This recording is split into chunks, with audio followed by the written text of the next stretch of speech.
Hello, hi, welcome once again to M5's English language learning program, Let's Speak English.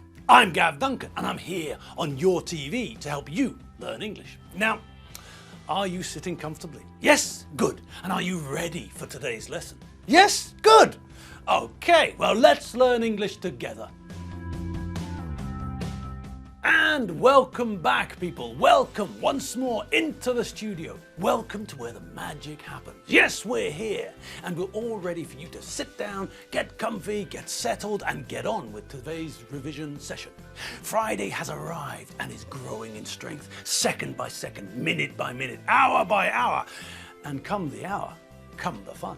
Yes, this evening, after we've finished our chores and unpacked the dishwasher and other things, no doubt, too. Then, after we've taken care of the animals and cleaned ourselves properly, then we'll be ready for Friday. In fact, we'll be ready for Friday, and we can be sure that Friday will also be ready for us. But until that time, and that time is still a few hours away, we've got some more English to cast our eyes over. Yes, it's the last revision. Well, mini revision session of the week. So if you're all ready, then what are we waiting for? We're not waiting for anything. The train has left the station. Better jump on.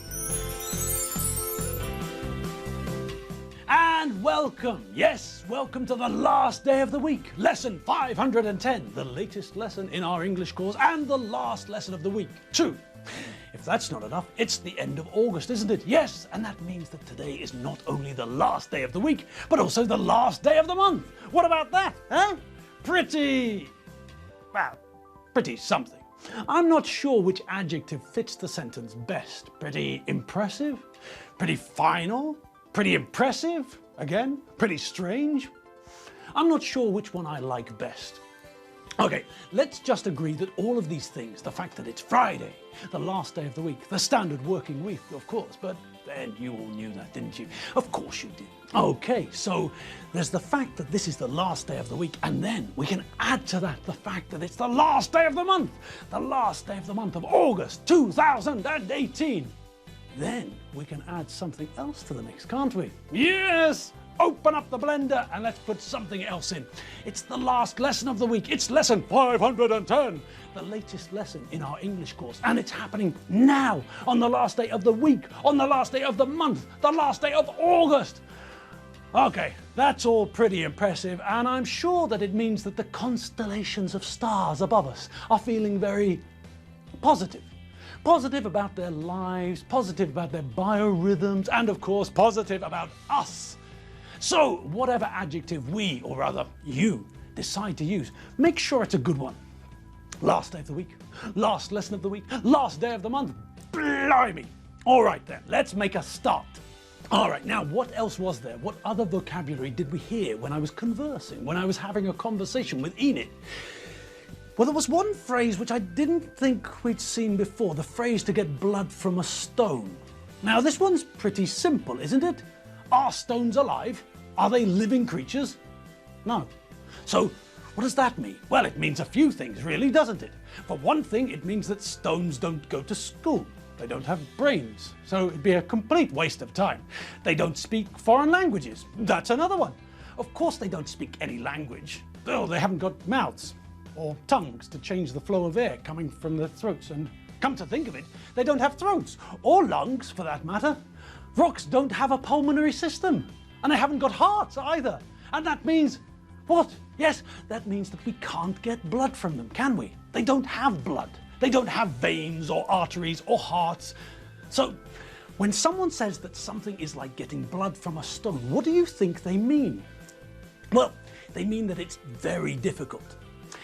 In actual fact, when people say this, when they use this phrase, that's what they mean. They mean that something is very, very difficult.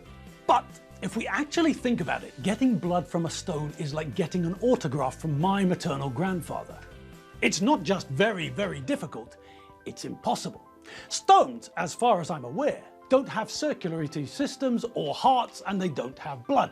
So that makes it impossible in my book. And as for my maternal grandfather, in fact, as for all of my grandparents, it's impossible to get an autograph from them. They're all dead, which makes it completely impossible for them to sign anything. But as I said, the phrase is actually, well, not used 100% accurately. We should use it to describe something which is impossible, but we don't. We use this phrase to indicate something which is very difficult, not impossible. If, however, we're talking about something which is impossible, then there are some other phrases we can use. We say, for example, when pigs fly, because we know that pigs can't fly. So this becomes another way of saying that something will never happen. If someone tells you that they will do something but you don't believe them, you can answer, yeah, when pigs fly, to show that you think this will never happen. Also, we can use the phrase, when hell freezes over, to mean the same thing. We know that hell is very hot, it's on fire, it's a burning inferno, 24/7. So we know that hell will never freeze over. It's just another phrase we can use to show we think something will never happen. He says that he's going to divorce his wife and marry me. Yeah, when pigs fly and hell freezes over. All right, so blood from a stone, it should mean something impossible, but it doesn't. It does mean, however, that this task is very difficult. All right, what's next? Well, there was another nice phrase in there, something Enid said. She said that she wasn't going to rise to the bait. Now, this is a nice, useful phrase, and oddly enough, it comes from the world of fishing. Bait.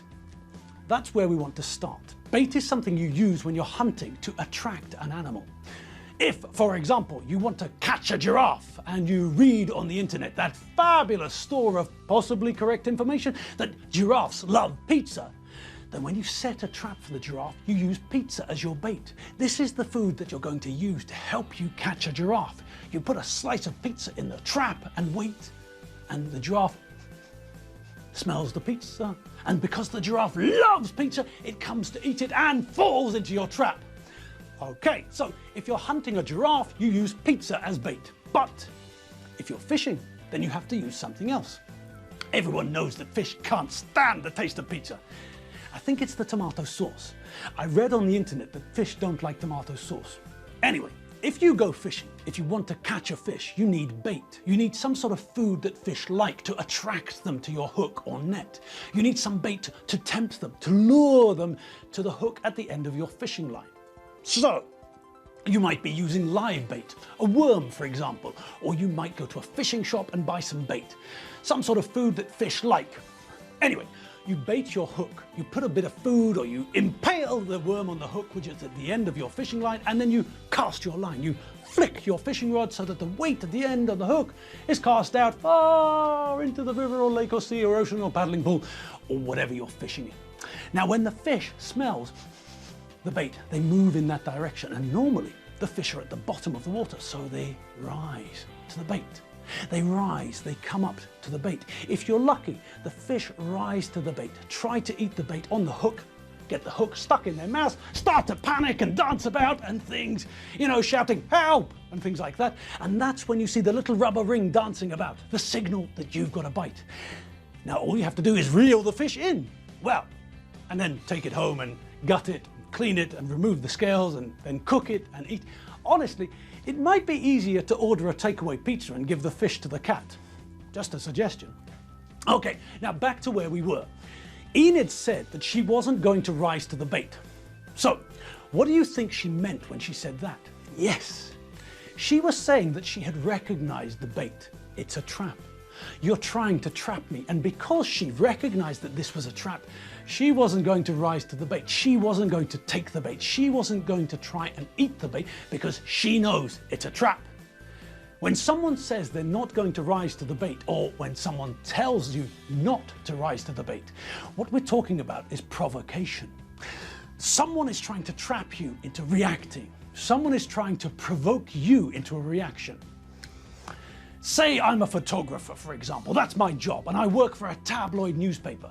The sort of newspaper that prints stories about, about who the father of Lady Gaga's baby is. You know, the sort of thing. Papers and magazines are very interested in scandal and exciting things like that.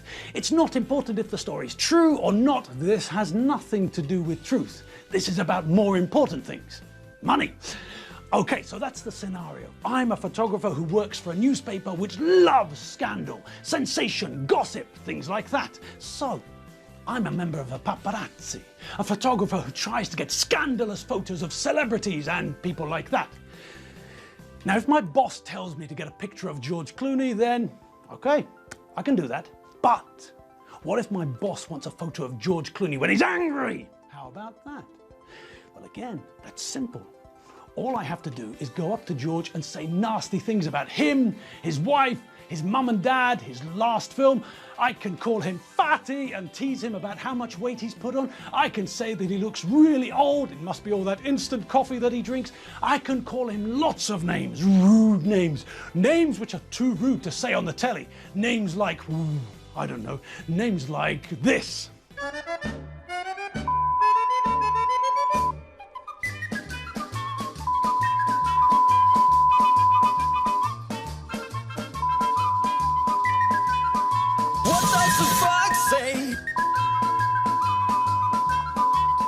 Pretty rude, eh? Yes.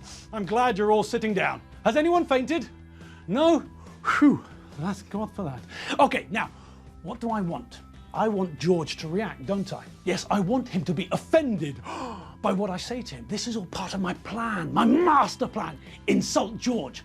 Call him all the nasty, rude names I can think of, and then when he takes the bait, when he rises to the bait, when he falls into my trap, then when he turns into the Incredible Hulk and tries to kill me, that's when I take some photos, and then run away. Obviously, very quickly. And then I can go to my boss, give him the photos, and the newspaper can print a story to make lots of money.